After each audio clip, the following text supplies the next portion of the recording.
How do you lose the most important matches in football history? How does an entire era just vanish into thin air? We're talking about decades of missing footage from football's golden age. World Cup matches from the 1,930 seconds through 1,950 seconds. The legendary teams everyone talks about but nobody can actually watch. Uruguay's dominant 1,930-second squad, Hungary's mighty Magyars, Austria's wonder team, Real Madrid's early European Cup triumphs, they're all gone. Think about this for a second. The moon landing footage exists. We have film of the Wright brothers' first flight, but somehow we can't watch a full match from the first 4 World Cups. The official story makes no sense. They tell us that television coverage didn't start until 1954, so there's nothing before that. But that's a complete lie. There absolutely was film footage being shot at these matches. Newsreels were huge back then. Every major sporting event had cameras rolling. Yet when it comes to football's most historic moments, everything just disappeared. The 1,950 World Cup Final 9, Brazil versus Uruguay at the Maracana in front of 200,000 people, MR, is considered one of the most important matches ever played. It broke Brazilian hearts and made Uruguay legends, but try finding the full match anywhere. You can't. A few grainy highlights exist, but the complete game has vanished. That's like losing the original Declaration of Independence. Here's what really happened. They destroyed the footage on purpose. During World War II and the Cold War, political tensions meant that anything connected to certain countries or ideologies became dangerous to keep around. Hungarian football was dominated by communist-backed clubs like Honvéd. Austrian football had Nazi connections. Even innocent sporting footage became politically toxic, so the cowards in charge decided history was expendable. Broadcast companies were scared. Keeping films of teams that later became associated with enemy regimes could get you in serious trouble. So they burned the reels, melted the films, and erased history rather than risk being accused of sympathizing with the wrong side. What kind of pathetic society destroys its own culture out of fear? The technology excuse is garbage too. People claim that home recording didn't exist, so only broadcasters could preserve footage. But professional film equipment was everywhere. Movie theaters recorded newsreels. Government propaganda departments filmed everything. Sports federations documented their own events. Where did all of that go? Down some mysterious black hole? FIFA itself is the biggest villain in this story. They had exclusive rights to World Cup footage, but treated it like it was worthless garbage. Instead of preserving these historic matches, they let film canisters rot in warehouses or sold them off to random collectors who lost them. FIFA has always cared more about making money today than preserving football's heritage. They're cultural vandals in suits. Even weirder is how selective the disappearances are. You can find some random club match footage from the 1,920 seconds, but not the World Cup final from 1,950. British Paith has clips of amateur teams from decades ago, but somehow missed filming the biggest tournaments in the world. Either they're the most incompetent archivists in history, or something else is going on. The real smoking gun is what survives versus what doesn't. Propaganda footage from both sides of every conflict still exists. Corporate advertising films are perfectly preserved. Military training videos from the 1,940 seconds are available on YouTube, but specifically the football matches that would let us judge how good these legendary players really were, all gone. That's not a coincidence. This creates a perfect myth-making machine. Without footage to contradict them, old-timers can claim their heroes were superhuman.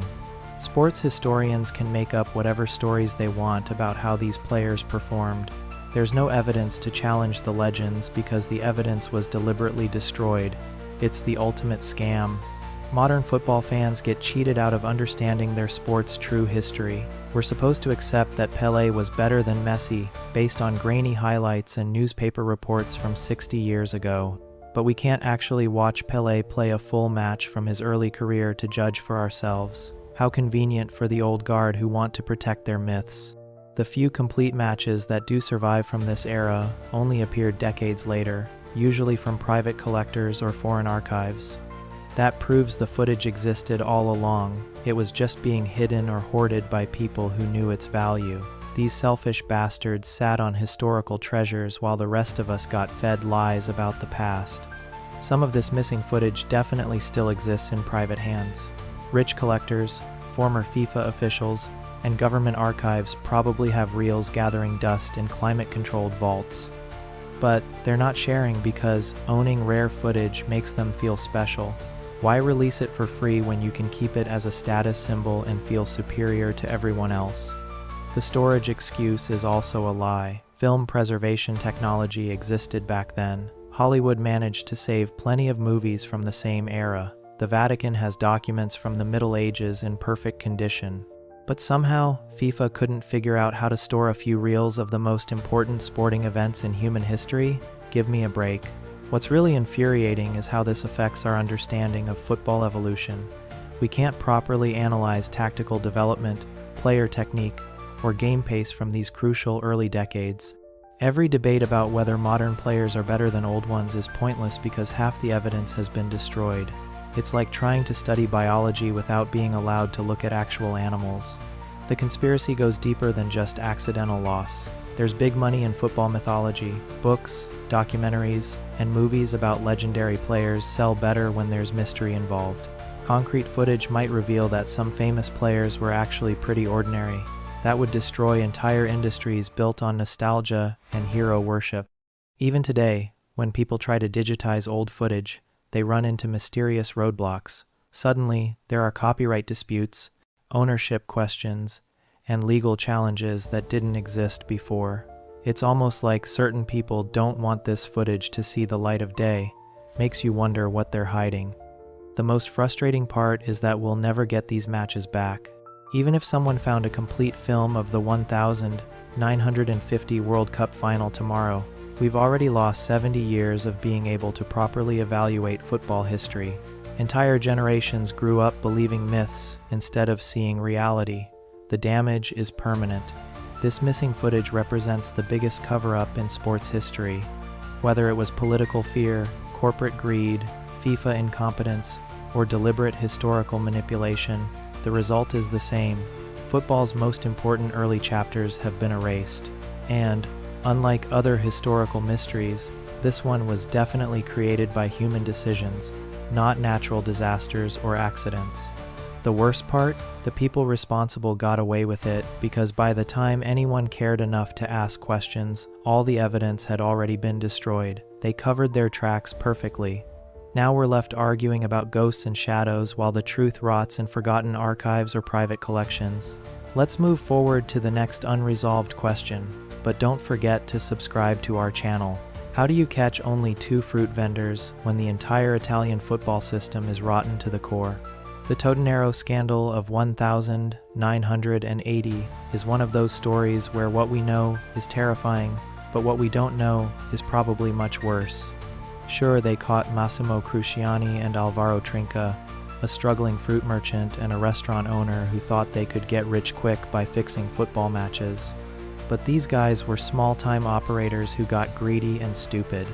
The real question is, how did 2 amateur criminals manage to corrupt Serie A players, club presidents, and entire teams without any help from bigger fish? Here's what happened on the surface. Cruciani knew that Trinca's restaurant near Rome's Piazza del Popolo was popular with players from Roma and Lazio. They started small, bribing players to fix results so they could win big bets with illegal bookmakers. Their first success was getting AC Milan to beat Lazio 2-1 in January 1980, which netted them about 20 million lire. But then things went wrong. The matches stopped going their way. They lost money. And here's where the story gets absolutely insane. Instead of cutting their losses and disappearing, they went to the police and confessed everything. They claimed they'd been defrauded by the players they were bribing. Think about that for a second. 2 guys running an illegal betting operation went to the authorities because their illegal bets weren't paying off. Either they were the dumbest criminals in Italian history, or someone much more powerful was pulling their strings and threw them under the bus when the operation became too visible. I'm betting on option 2. Nobody is that stupid. The raids on the 23rd of March 1980 were pure theater. Police showed up at multiple stadiums during matches and arrested players in their kits as they walked off the pitch. Paolo Rossi got dragged into it and received a 3-year ban that was mysteriously reduced to 2 years, just in time for him to star in Italy's 1982 World Cup victory. What are the odds of that timing? Seriously, what are the odds? AC Milan and Lazio got relegated to Serie B. 20 players were banned. Everyone acted shocked and promised this would never happen again. Case closed, right? Wrong. The people who got punished were either small fish or scapegoats. The real power brokers, MP, the ones with enough influence to orchestrate match fixing across multiple clubs and leagues, MP, they walked away clean as whistle. Perugia president Luciano Gauci once said that 80% of games in Italy are fixed. He wasn't joking or exaggerating. This was a guy who owned a football club saying that most matches in his league were rigged, but somehow the authorities only found evidence of a handful of corrupt games involving 2 fruit vendors? Give me a break. The timeline doesn't add up either. Match fixing in Italian football wasn't some new phenomenon that started in 1980. Going back to 1927, Torino were stripped of a championship for trying to bribe Juventus players. Throughout the 1960s and 70s, there were persistent rumors about results being arranged. But suddenly, in 1980, investigators decided to crack down based on a tip from 2 failed criminals? That's convenient timing. Here's what really happened. Totonero wasn't a crackdown on corruption. It was a cleanup operation designed to protect the real criminals. Someone high up in Italian football decided that the fixing had become too obvious and was threatening the credibility of the entire system. So they sacrificed some expendable pieces, a couple of clubs, some players, and 2 amateur fixers to make it look like they were taking action. The investigation conveniently focused on the most amateurish part of the corruption network. Cruciani and Trinca were recruiting individual players and hoping they could single-handedly throw matches. That's not how professional match fixing works. Real corruption involves referees, league officials, and systematic coordination across multiple levels. It's an industry, not a hobby. But investigating that level of corruption would have exposed people who were too important to touch. Politicians, media moguls, organized crime figures, FIFA officials, Dutchess, the kind of people who could destroy careers and end investigations with a phone call. The kind of people who probably ordered the investigation to stop where it did. The fact that Totonero happened again in 1986 proves the original scandal was just window dressing. You don't get a sequel to a scandal unless you never actually solved the original problem. The same networks, the same methods, just with different fall guys taking the blame. It's like arresting street dealers while ignoring the cartel bosses. What's even more suspicious is how the legal system handled the cases. Despite overwhelming evidence of fraud and corruption, almost everyone was eventually acquitted of criminal charges. The courts basically said that while match fixing was morally wrong, it wasn't technically illegal at the time.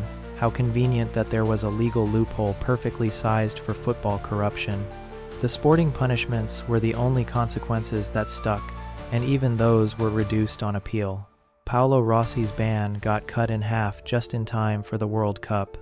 AC Milan's president got his lifetime ban reduced to 6 years. Everyone else quietly had their sentences reduced or overturned once the media attention died down. Justice Italian style. Meanwhile, the fundamental problems that made Totonero possible were never addressed. Illegal betting markets continued to operate openly. Referee appointments remained as murky as ever. Club finances stayed completely opaque. The same conditions that created the scandal in 1980 were still in place in 1986 when it happened again, and they're probably still there today. The most telling detail is what happened to Cruciani and Trinca after they confessed. These guys supposedly masterminded a multi-million liar fraud operation that corrupted Italy's top football league, but they disappeared from public view almost immediately. No interviews, no books, no attempts to profit from their notoriety later on. People who pull off famous crimes usually can't resist bragging about it eventually, but these two vanished like they'd been told to keep their mouths shut permanently. Italian investigators knew they were only scratching the surface. They believed the scandal was much larger than what they could prove. But proving it would have meant going after people with the power to shut down investigations, destroy careers, and make evidence disappear into thin air. The betting black market that funded Totonero was worth billions of lire and involved organized crime families across Italy. You think two fruit vendors were running that operation? They were at best middle managers in a system that reached into the highest levels of Italian society, probably including government officials and Vatican connections. Even today, match fixing remains a chronic problem in Italian football. Calciopoli in 2006, more recent betting scandals involving Serie A players, investigations into illegal gambling, it never really stops. Because the fundamental corruption that created Totonero was never eliminated. It was just driven deeper underground and given better lawyers. The 1980 scandal was a controlled demolition designed to preserve the system by sacrificing a few expendable parts. The real fixers, the people who turned match fixing into a billion-lire art form, they learned from Totonero's mistakes and became more careful, but they never stopped operating. They just got better at not getting caught. That's the real mystery of Totonero. Not what happened, but what didn't happen. Not who got caught, but who didn't. The scandal that was supposed to clean up Italian football only cleaned up the evidence of how dirty it really was. The rest got buried so deep, it'll never see daylight. And the bastards responsible are probably still out there, still fixing matches, still corrupting players, still laughing at how easily they fooled everyone into thinking two fruit vendors were the masterminds behind the biggest scandal in Italian football history. The focus now shifts to another unanswered case. Want to know how deep football corruption really goes? Meet Dan Tan, the man who turned match fixing into a billion-dollar industry from a Singapore apartment and got away with it. This guy corrupted hundreds of matches across every continent, from World Cup qualifiers to Champions League fixtures. And he's probably still out there, laughing at how easily he fooled everyone. Dan Tan learned his trade in the Malaysian-Singaporean League during the early 1990 seconds. They were so successful at rigging matches that a government minister admitted they fixed over 70% of all games. The corruption was so rampant it killed the entire league. That's systematic murder of football itself. His mentor was a shadowy figure called Uncle Frankie, a Chinese-Indonesian businessman who taught Dan Tan that most footballers are broke and desperate. Uncle Frankie would rock up to World Cups with briefcases full of cash, shopping for players and referees like groceries. By 2008, Dan Tan had evolved this amateur play into something truly terrifying. He partnered with the Sapina brothers, Burgess C., two Croatian scumbags based in Berlin who controlled networks of corrupt players, referees, and coaches across Europe. Together, they built what investigators called the most notorious match-fixing syndicate in history. Their system was diabolic in its simplicity. They created a star rating for fixes, 1 star if they only owned the referee, 5 stars if they controlled the entire team plus officials. The more corruption, the bigger the bets on Asia's trillion-dollar gambling market. FIFA brags about making $4 billion every 4 years from the World Cup. One investigator put it perfectly. You know what they call $4 billion in illegal Asian betting markets? Thursday. These criminals fixed Serie A matches. They corrupted World Cup qualifiers. They rigged Champions League games. In 2010, they bought most of El Salvador's national team to throw a match against the United States in Miami. Those players got lifetime bans, but Dan Tan kept operating like nothing happened. The most outrageous scam was in Turkey, 2011. Dan Tan organized an entire fake tournament with Estonia, Bulgaria, Bolivia, and Latvia. Empty stadiums, no TV coverage, yet millions in bets poured in from Asia. Every single goal came from penalties awarded by referees Dan Tan had personally bought and flown in. They literally created international football matches for the sole purpose of stealing money from gamblers. The audacity is breathtaking. Between 2008 and 2011, European police identified 680 suspicious matches worldwide linked to Dan Tan's syndicate. In Italy alone, Over 20 professional teams were investigated because of his corruption network. An Italian prosecutor called him the one wanted man in Italy and warned his organization was quick to violence against anyone who crossed them. This wasn't just white-collar crime. These were dangerous criminals, threatening people's lives. Despite being wanted by multiple countries, despite corrupting football on a global scale, Dan Tan walked free in Singapore for years. Singapore claimed they couldn't touch him because he hadn't committed crimes on their soil. He was organizing international corruption from his apartment, but apparently that doesn't count as local criminal activity in Singapore's twisted legal system. When he was finally arrested in 2013, they used indefinite detention without trial, a convenient way to avoid actually prosecuting him or extraditing him to countries that wanted justice. In 2015, a Singaporean judge let him walk free, claiming he posed no threat to public safety since his crimes happened abroad. That judge either had his head completely up his ass or was deliberately protecting Dan Tan. The evidence showed he worked with international crime syndicates, but somehow the court missed that tiny detail. Dan Tan disappeared, and nobody knows where he is now, but his network kept operating. An associate told investigators in 2014, Dan Tan and the others are locked up, but the betting cartel has just carried on. They have new people to do their work. There is no stopping them. Wilson Raj Perumal, Dan Tan's former partner who eventually ratted him out, said something chilling while in custody. A week after his arrest, he predicted which matches would be fixed the following week. Even from prison, he could forecast corruption because the network was so massive and organized. Football's governing bodies were completely clueless about systematic match fixing. FIFA and UEFA had no idea entire tournaments existed solely for betting scams. Why would a referee making $500 monthly turn down a $50,000 bribe? Why would broke players refuse easy money when their clubs barely paid salaries? Dan Tan proved football's integrity was a joke. All it took was money, organization, and willingness to corrupt people at every level. They turned the beautiful game into a criminal enterprise while fans watched predetermined results, thinking they were seeing real competition. How much of what we watch today is still fixed? Dan Tan's operation might be disrupted, but the fundamental problems remain. Players are still underpaid. Referees still earn low wages.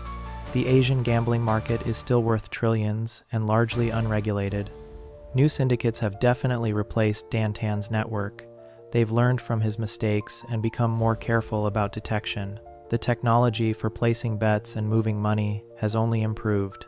Meanwhile, Dan Tan remains free somewhere with all his criminal knowledge, contacts, and expertise intact. Singapore protected him from prosecution, and now he's vanished into the shadows while his empire continues under new management. The man who corrupted global football walked away unpunished, probably still fixing matches, still making millions, still laughing at how easily he played the system. The next match you watch might already be decided before kickoff, and you'll be too naive to notice the difference.